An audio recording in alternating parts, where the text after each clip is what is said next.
اعوذ باللہ من الشیطان الرجیم بسم اللہ الرحمن الرحیم۔ ایک دفعہ حضرت موسیٰ علیہ السلام نے اللہ تعالیٰ سے پوچھا کہ جنت میں میرا ہمسایہ کون ہوگا؟ اللہ رب العزت نے ارشاد فرمایا کہ اے موسیٰ، جنت میں تیرا ہمسایہ شہر کے فلاں علاقے میں رہنے والا ایک قصاب ہوگا۔ حضرت موسیٰ علیہ السلام کو بہت تجسس ہوا کہ آخر دیکھنا چاہیے کہ اس قصاب میں ایسی کیا خوبی ہے کہ اللہ تعالیٰ نے اسے جنت میں میرا ہمسایہ بنا دیا۔ چنانچہ ایک دن آپ اس قصاب کی دکان کے سامنے جا کر کھڑے ہو گئے اور اس کی دنیاوی معاملات کا جائزہ لینے لگے۔ وہ قصاب نہایت ایمانداری اور خوش اخلاقی کے ساتھ لوگوں سے پیش آتا اور گوشت فروخت کرتے وقت لین دین میں انصاف قائم رکھتا۔ حضرت موسیٰ علیہ السلام نے اس قصاب کو مخاطب کر کے کہا کہ بھائی، میں مسافر ہوں اور اس شہر میں ایک رات قیام کا ارادہ ہے، کسی اچھی جگہ کا بتلا دیں جہاں میں قیام کر سکوں۔ وہ بولا، جناب، آپ ہمارے مہمان ہیں، آج رات اگر آپ میرے گھر میں قیام فرمائیں تو میرے لیے خوش نصیبی کی بات ہوگی۔ حضرت موسیٰ علیہ السلام نے آمادگی ظاہر کی اور اس کے ساتھ چل پڑے۔ وہ شخص جب گھر پہنچا تو حضرت موسیٰ علیہ السلام نے دیکھا کہ ایک کمرے میں اس کے بوڑھے والدین آرام فرما رہے ہیں۔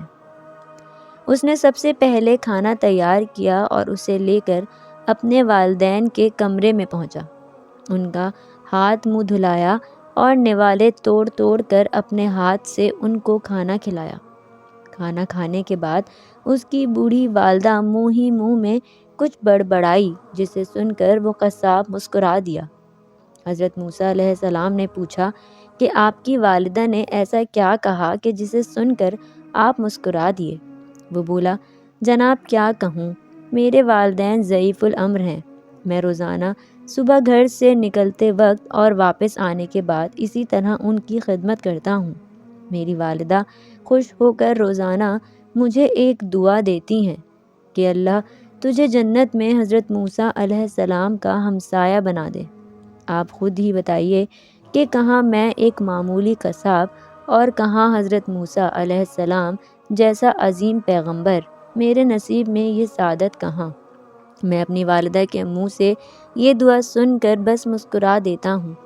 اگلے دن موسیٰ علیہ السلام نے اس قصاب سے فرمایا کہ مایوس مت ہو، تیری اس خدمت کے بدلے اللہ تعالیٰ تجھے ضرور دنیا اور آخرت میں بہترین اجر سے نوازیں گے۔